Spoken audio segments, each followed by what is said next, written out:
La clave está en el mismo aspirante.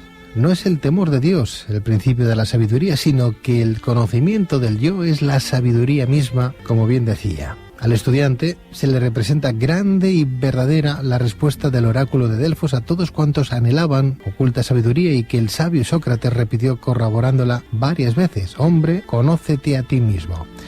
Estas palabras pertenecen a Elena Blavatsky, también conocida como Madame Blavatsky, que en el año 1875 fundaba junto con el coronel Olcott y William Judge la primera sociedad teosófica, contribuyendo así a la difusión de la teosofía moderna. Porque, ¿qué es la teosofía? ¿Cuáles son sus principios básicos? ¿Y sus enseñanzas? ¿Qué significa para un teósofo conceptos tales como reencarnación, karma, muerte o Dios? ¿Estamos ante una religión, ante una corriente espiritual, ocultista de pensamiento? Esta noche nos gustaría embarcarnos en los rincones más enigmáticos de esta doctrina y para ello contamos con la ayuda de Isaac Jaulí, doctor en psicología y miembro de la Sociedad Teosófica Española.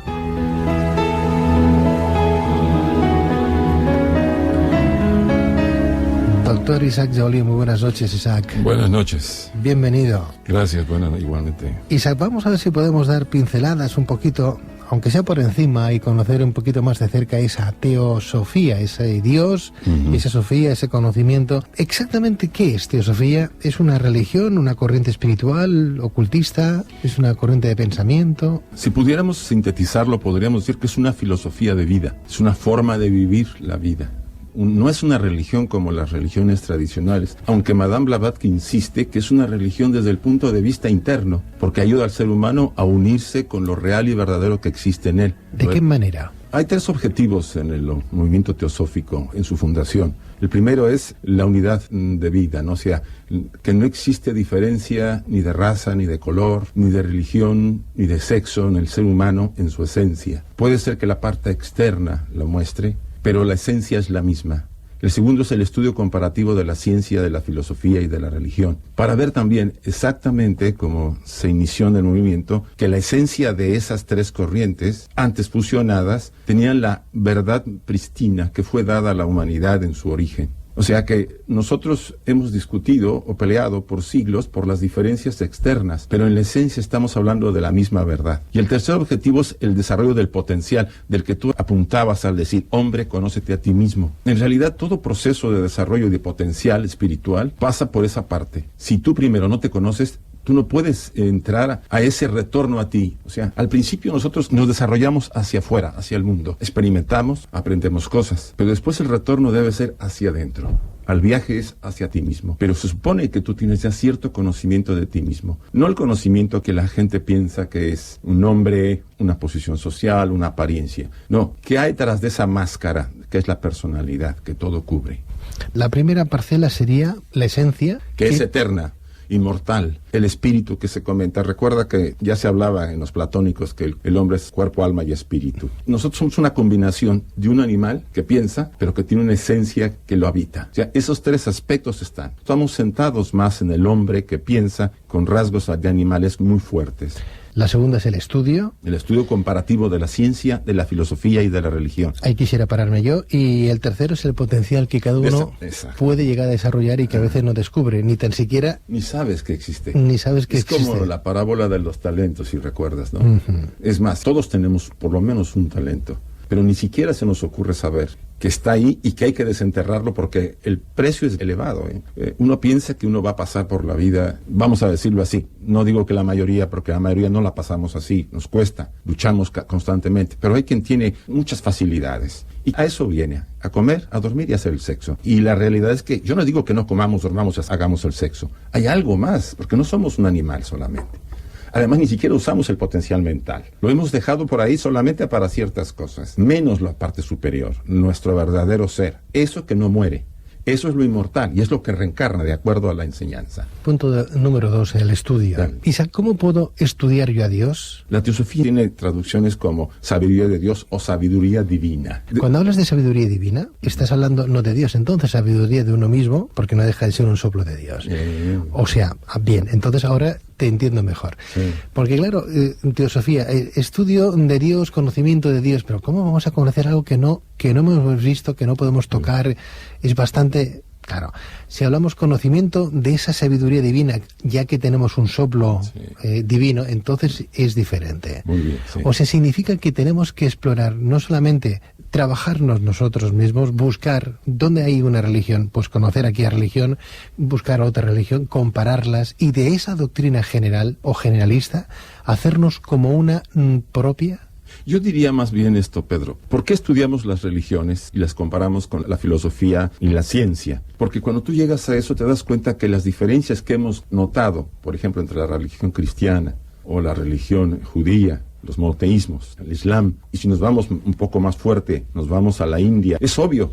Son tradiciones desarrolladas durante diferentes épocas, en diferentes momentos, pero la esencia de ellas, no tanto la parte exotérica, sino la parte profunda, como decía el Maestro Jesús.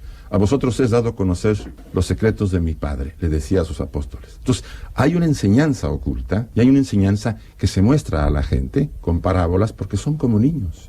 No van a entender otra cosa. Entonces, esa parte es esencial en todas. Si tú vas a fondo en la tradición cristiana encontrarás verdades inmensas, como si vas a la tradición hindú o la budista o cualquiera de ellas. Esa es la parte que se busca descubrir. Entonces ya no tienes ninguna discusión ni conflicto con ninguna tradición religiosa. Al contrario, a todas las entiendes, las amas, las comprendes y sigues tú aquella esencia que es más importante. Puedes seguir practicando tu propia tradición, pero ahora la vives. No solamente dices que eres, sino te conviertes en lo que eres. Y es ahí lo que ha ocurrido casi en la mayor parte de los creyentes de todas las religiones. Nos hemos conformado con repetir rituales, aparentemente decir yo acepto esto, los dogmas los acepto, pero mi vida, aceptando eso, no ha cambiado. Sigo siendo el mismo animal que piensa y que transcurren los días casi actuando como un animal que piensa, pero mi transformación no se da. La teosofía insiste. Dice, estoy de acuerdo, esa es la parte que tú has desarrollado ahora, pero si tú puedes ir más allá y puedes conectarte, por eso la palabra religión, de religar, es de reunir, o yoga, de volver a unir, está muy ligada al desarrollo del segundo objetivo. El estudio es para que tú vuelvas a practicar lo verdadero que hay en ti, descubras que tú eres verdaderamente, como decía el otro pasaje de Juan, vosotros sois el templo del Dios vivo, en vosotros habita. O sea que de alguna manera un teósofo puede ser un musulmán, un budista, un católico, un protestante, un cristiano. Es cada una de esas cosas y lo es todo y no es nada. O sea, ¿qué quiero decirte? Mira, por ejemplo, en la sociedad, en la sede mundial que está en Adyar, Madras, India, si tú vas a Adyar, tú vas a encontrar todos los templos de las 7 principales religiones del mundo. Está la cristiana, la musulmana, la budista, la del Islam, la Sikh, la Jaina, etcétera. La idea es que cuando todos asistimos a un congreso, a una convención, asistimos a todas las rituales para profesar ese respeto y esa comunión con esas verdades que en esencia están ahí. O sea, no nos desvirtuemos. Una cosa es la parte exotérica, la parte que se ha mostrado y que la religión lo ha necesitado porque no todos los participantes o feligreses de una religión lo pueden entender. Ha estado una palabra un poco vilipendiada al tema esotérico porque la gente no ha sabido entender que eso es lo que tú dices. Hay dos partes de ese misterio. Toda tradición lo tiene. De ese oculto. Esoterismo no significa nada más que oculto. Oculto. Algo que no se muestra. Algo que no se muestra. Tanto se puede escribir con esoterismo con X o con S. Con S. Si hablamos de la parte esotérica, con S estaríamos hablando de la parte muy interna de nuestros yoes personales. Exacto. Y si hablamos con una X, exotérico. La parte externa. Eso es. Es la práctica de la imagen, la apariencia en la sociedad, lo que queremos que los demás vean, pero que en realidad no lo somos, porque escondemos atrás cosas que no lo ve la gente. Isaac, ¿por qué el libro de Madame Blavatsky, una de las fundadoras de la teosofía, en el año 1875, el libro se llamaba La doctrina secreta, creó tanto revuelo? Mira, la obra, para empezar, fue producto de una traducción de un libro que se llama Los libros del QT, o los libros del Xian. En ese momento, cuando ella alegó que ella los poseía o que los tenía y los iba a traducir, y de ahí había sacado la información para escribir esta obra, pues la gente, sobre todo los investigadores, los científicos o los antropólogos de aquella época, pues le acusaron de ser falso, que ese libro no existía. Lo más interesante, que esa acusación se ha tenido que desvanecer porque los libros se han encontrado 30 años después en varios monasterios tibetanos. O sea, es obvio que causó revuelo, primero porque rompía con muchos elementos. Mira, tanto revuelo que el mismo Einstein la tenía como una obra de consulta, Thomas Alva Edison. Y mucha gente no se da cuenta, el público, nuestro público que nos escucha, que ha influenciado esta obra, que tiene, por supuesto, un conocimiento bastante profundo y se adelanta, por ejemplo. Se habla de la teoría del Big Bang, pero estamos hablando de la tradición hindú en los Vedas. Ahí se habla, dice, la Gran Madre expira y crea el universo. Y cuando la inspira, lo vuelve a retraer. Esa es la famosa teoría que se hablaba hace 3 o 4 mil años ya en la India, pero como en el siglo XIX todo lo que venía del Oriente era tonterías y fantasías, porque el materialismo era muy fuerte, pues no se le concedía importancia. Además, ella insistía en que había que respetar la tradición de los orientales. O sea, ella revivió junto con el coronel Olcott y con otros teósofos, Annie Besant, Leadbeater, que la tradición oriental tenía una gran sabiduría, incluyendo a China, a Japón, a todos ellos, porque antes era considerado como una tontería, y solamente Occidente, con su revolución industrial y con su ciencia, era lo importante. Quiero entender entonces, Isaac, que la teosofía, gracias a sus fundadores, Madame Blavatsky, el coronel, etcétera, etcétera, tomaron muchas religiones, 7 religiones en concreto, hicieron como una especie de mix, como una especie de paquete, extrayendo fundamentos muy amplios, muy genéricos, que sirvieran para todos de la misma manera, y crearon esa filosofía de vida donde se habla de esos cuerpos, esos 4 cuerpos que son el causal, el búdico, el mental y el astral. No, mira, no. De entrada podrías tú verlo así. No, al contrario. Mira, casi todos los pueblos han tenido una herencia de esa sabiduría. Se llama sabiduría antigua. Todos han bebido de esa sabiduría original. Es la sabiduría pristina donde bebieron no solamente el Oriente, sino el Occidente. Porque si tú ves a los monoteísmos que tenemos en Occidente, ellos nacen de esa fuente. ¿Sí?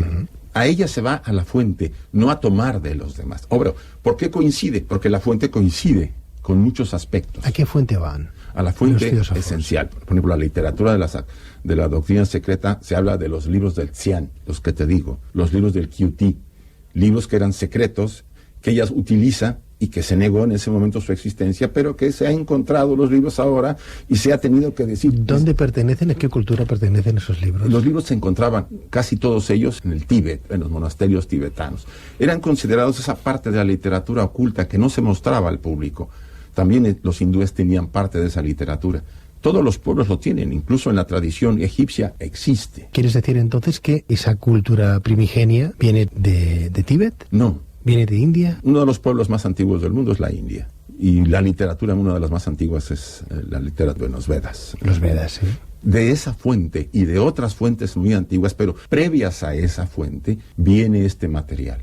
Obvio, este material, al derramarse... Estamos hablando de cuántos siglos atrás. Mucho más. Viene casi posterior a la época Atlante. Se dice que el conocimiento fue dado en el origen. El libro de Enoch o Enoch tiene mucho de antigüedad, mucho más que la literatura cristiana que conocemos. Es casi la época del Génesis, es una literatura previa. Obvio, está transformada, tiene influencias de varias corrientes. Desde esa fuente, desde ese origen, viene todo este material. Coincide, porque todos tomaron de ella. Por ejemplo, Cábala. Si tú te vas a la esencia de la Cábala, hablas del árbol sefirotal, de los sefirots constructores. Son 7 constructores y 3 no manifestados ocultos. En la literatura judaica, en el Ezequiel, dice, y estaba junto al trono de Dios a diestra y siniestra los 7 espíritus de Dios, los 7 constructores. Si te vas a los Vedas, encuentras también, a diestra y siniestra de Brahma están los constructores. Entonces, ¿por qué todos hablan de la misma manera en esta parte esencial? Porque todos tomaron de esa fuente. Qué lástima, no obstante, Isaac, tú como teósofo, que conoces el origen de tantos credos, hayan tantas guerras... es una tontería. Tantos problemas, decir, yo tengo mi Dios y mi Dios es el único. Hay uno solo. Claro, pero... Todos le ponemos diferentes nombres. Para cada uno es su Dios el único, ¿no? Y en versos a ese Dios tenemos tantas guerras. En nombre de él hemos matado y hemos llevado al cadalso y hemos quemado a la gente. Cuando el verdadero Dios es un amor inmenso, una compasión infinita, y esa esencia la tenemos todos en nuestro corazón. Es ahí donde yo apelo, en estos momentos, a nuestro público oyente. En estos momentos en que muchos se sienten desanimados, que hay una sensación en la atmósfera de que las cosas no van como se quiere, tenemos que reforzar esa confianza en nosotros mismos. Es la oportunidad para mantenernos firmes. Si nosotros tenemos esa confianza interior, las cosas van a ir mejor para la persona y para este entorno. Si nos decepcionamos, si generamos pensamientos oscuros, solamente vamos a amargar más el ambiente, porque yo contamino con mis pensamientos, dado que todos estamos unidos en esa unidad de vida. ¿Sí? Lo que tú haces ahorita aquí en el programa, tu trabajo, influye a muchísima gente, no solamente a la que te escucha, a la que no te escucha, porque nuestros pensamientos es una energía que se derrama y que contamina, digámoslo así, a todos, para bien o para mal. Bueno, pues esperemos que esta energía que nosotros intentamos transmitir cada fin de semana sea siempre para bien, al menos así lo creemos y así lo intentamos. Y cada día creo que llegamos a más gente de bien que tiene ganas ya no solamente de conocimiento, sino de creer en unos mismos valores, en uno mismo, ¿no? Y practicar lo que se profesa. Exactamente, porque, ser coherente con esa es la palabra, coherencia, tú lo has dicho. Si fuéramos un poco coherentes, un poco, ya no digo mucho, muchísimos problemas dejaríamos de tenerlos, muchos menos conflictos, porque estaríamos, si yo profeso la verdad o creo en la verdad, actuaría verazmente. Doctor Isaac Jaulí, doctor en psicología, psicoterapeuta y miembro de la Sociedad Teosófica Española. Isaac, muchísimas gracias, doctor. A ti. Un placer y muy buenas noches. Muy buenas noches.